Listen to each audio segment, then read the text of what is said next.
बुत परस्ती का आगाज कब हुआ और दुनिया में सबसे पहले बुत परस्ती की बुनियाद किन लोगों ने रखी और शैतान ने सबसे पहले इस दुनिया में किन लोगों के बुत बनाए और उनकी पूजा शुरू करवाई और दुनिया में सबसे पहले जिन लोगों की पूजा शुरू हुई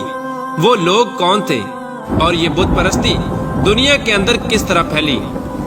और इस बुत परस्ती का बाकायदा आगाज करने के लिए शैतान को कितने 100 साल तक इंतजार करना पड़ा। प्यारे दोस्तों, इन तमाम तर सवालात के जवाबात कुरान और हदीस की रोशनी में आज की इस वीडियो में हम आपको बताएंगे। लिहाजा आपसे गुजारिश है कि हमारी इस वीडियो को एंड तक जरूर देखिएगा। प्यारे दोस्तों, हजरत आदम अलैहिस्सलाम पहले वो नबी हैं जो सबसे पहले इस दुनिया में तशरीफ लाए।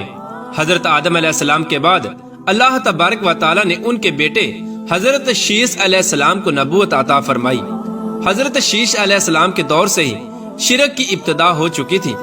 और हजरत शीस अलैहिस्सलाम के दौर में लोग अल्लाह तबारक व तआला की वहदानियत को छोड़कर आग की पूजा करने लगे थे। हजरत शीस अलैहिस्सलाम के बाद तीसरे नबी जो इस दुनिया में तशरीफ लाए जिनको अल्लाह तबारक व तआला ने नबूवत अता फरमाई वो हजरत इदरीस अलैहिस्सलाम है। हजरत इदरीस अलैहिस्सलाम के दौर से ही बुत परस्ती का बाकायदा आगाज हुआ और इस तरह शैतान को हजरत आदम अलैहिस्सलाम से लेकर हजरत इदरीस अलैहिस्सलाम के जमाने तक बुत परस्ती का आगाज करने के लिए इंतजार करना पड़ा और इस तरह शैतान बदबख्त ने बुत परस्ती का आगाज करने के लिए कई 100 सालों तक इंतजार किया और फिर आखिरकार हजरत इदरीस अलैहिस्सलाम के जमाने में यह बदबख्त लाइन कामयाब हुआ। प्यारे दोस्तों, रिवायात में आता है कि हजरत आदम अलैहिस्सलाम की वफात के 500 साल बाद हजरत इदरीस अलैहिस्सलाम इस दुनिया में तशरीफ लाए और बाद रिवायात के मुताबिक हजरत इदरीस अलैहिस्सलाम हजरत आदम अलैहिस्सलाम की मौजूदगी में ही इस दुनिया के अंदर जलवागर हुए। हजरत इदरीस अलैहिस्सलाम पहले वो अल्लाह तबारक व तआला के नबी हैं जिन्होंने दुनिया को लिखने पढ़ने का दर्स दिया और आपको इसी वजह से इदरीस कहा जाता है। और हजरत इदरीस अलैहिस्सलाम ही सबसे पहले वो नबी हैं जिन्होंने लिबास को सिलाई करके ज़ेबे तन किया और इसके अलावा ऐसी बहुत सारी इजादात हैं जो हजरत इदरीस अलैहिस्सलाम के जमाने से हुई। प्यारे दोस्तों, हजरत इदरीस अलैहिस्सलाम चूंकि अल्लाह तबारक व तआला के नबी थे इसी वजह से उनकी औलाद भी औलिया और सुलहा में से थी। हजरत इदरीस अलैहिस्सलाम की औलाद तमाम वक्त अल्लाह तबारक व तआला की इबादत में गुजारती और जिक्र इलाही में मशगूल रहती। हजरत इदरीस अलैहिस्सलाम की औलाद के पास बैठने वाले लोग अल्लाह तबारक व तआला का कुर्ब पाने लगे और उस दौर के अंदर 5 ऐसे लोग थे जो अल्लाह तबारक व तआला का खास कुर्ब रखते थे और लोगों के अंदर भी उनकी मकबूलियत बहुत ज्यादा थी और लोग उनसे बहुत ज्यादा प्यार और मोहब्बत करते थे, जिनका नाम वद, सुआ, यागूस, याऊक और नसर था। रिवायात में आता है कि ये लोग अल्लाह तबारक व तआला के औलिया कराम में से थे। इन्होंने अपने लिए मस्जिदें बना रखी थी जिनके अंदर वो लोगों को जिक्र और अज़कार सिखाते और अल्लाह तबारक व तआला की फरमा बरदारी की दावत दिया करते थे। चूंकि उस दौर में लोग इनसे बेपनाह मोहब्बत करते थे इसी वजह से लोग बड़े शौक के साथ इनके पास आते और खुशी के साथ इबादत करते और इबादत में लज्जत पाते। प्यारे दोस्तों, जब ये नेक लोग इस दुनिया से चले गए तो लोगों को इंतहाई हसरत और अफसोस हुआ और उनकी इबादत का शौक भी कम होता गया और लोग इनकी वफात के बाद गमगीन रहने लगे, यहाँ तक कि लोगों ने अपना कारोबार करना भी छोड़ दिया। इनकी वफात के बाद लोग एक दूसरे से शिकायत करने लगे कि अब हमें इबादत इलाही में वो सरूर नहीं आता जो पहले आया करता था। चुनाचे जब शैतान ने लोगों की ये बेरुखी और ईमान में कमी देखी तो शैतान ने मौका या गनीमत जानते हुए उन पर कड़ा वार कर दिया और ये वो वक्त था जब शैतान को मौका मिला कि वह बुत परस्ती का आगाज करे और बुत परस्ती की बुनियाद रखे। चुनाचे शैतान उन लोगों का कमजोर ईमान देखकर एक दिन सर पर इमामा बांधे और हाथ में असा पकड़े एक बूढ़े की शक्ल में उन लोगों के मजमे में हाजिर हुआ और शैतान उन लोगों से कहने लगा कि तुम लोग क्यों परेशान होते हो? तुम लोग उन बुजुर्गाने दीन की वफात के बाद भी इबादत के अंदर वही लज्जत और सरूर हासिल कर सकते हो जो उन लोगों की जिंदगी में हासिल किया करते थे। ये बात सुनकर लोग हैरान रह गए तो लोग उस बूढ़े से पूछने लगे कि आखिरकार ये कैसे मुमकिन है। उस वक्त शैतान ने उन लोगों को मशवरा दिया कि तुम लोग उन बुजुर्गों की शक्लों को अच्छी तरह जानते हो, तुम उनके जैसी शक्लें पत्थरों पर तराश लो और उन तराशी हुई तस्वीरों पर उन बुजुर्गों के लिबास भी डाल दो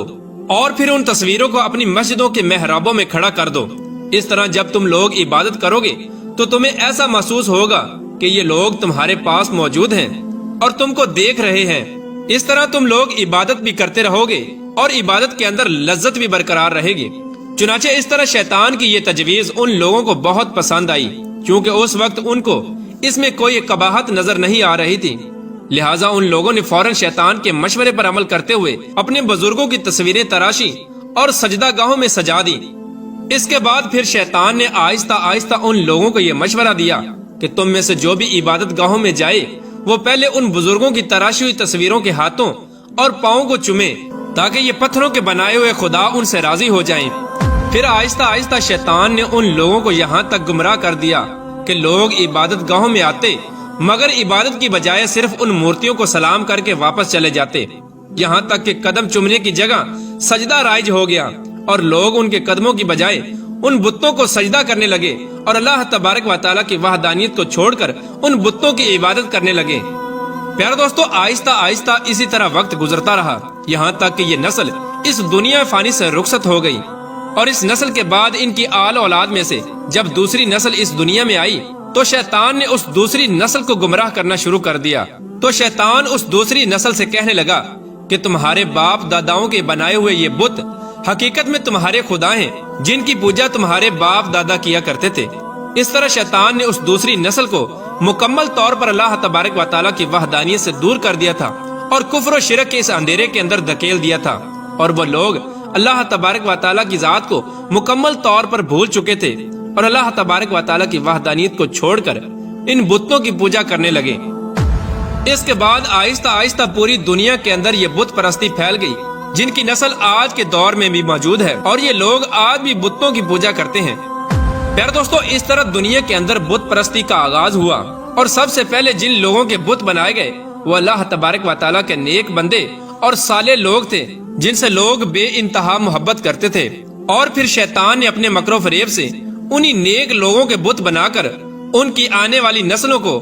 بت پرستی کے اندر مبتلا کر کے کفر و شرک کے اندھیرے میں ڈال دیا۔ چنانچہ حضرت ادریس علیہ السلام کی وفات کے بعد اللہ تبارک و تعالیٰ نے حضرت نوح علیہ السلام کو نبی بنا کر اس دنیا کے اندر بھیجا۔ حضرت نوح علیہ السلام نے 950 سال تک لوگوں کو توحید کی دعوت دی، مگر اس طویل مدت کے بعد بھی لوگ اللہ تبارک و تعالیٰ کی وحدانیت پر ایمان نہ لائے اور اسی طرح اپنی بت پرستی پر قائم رہے، تو اللہ تبارک و تعالیٰ نے اس قوم پر اپنا دردناک عذاب نازل فرمایا اور ان تمام لوگوں کو طوفان نوح کے اندر غرق کر دیا۔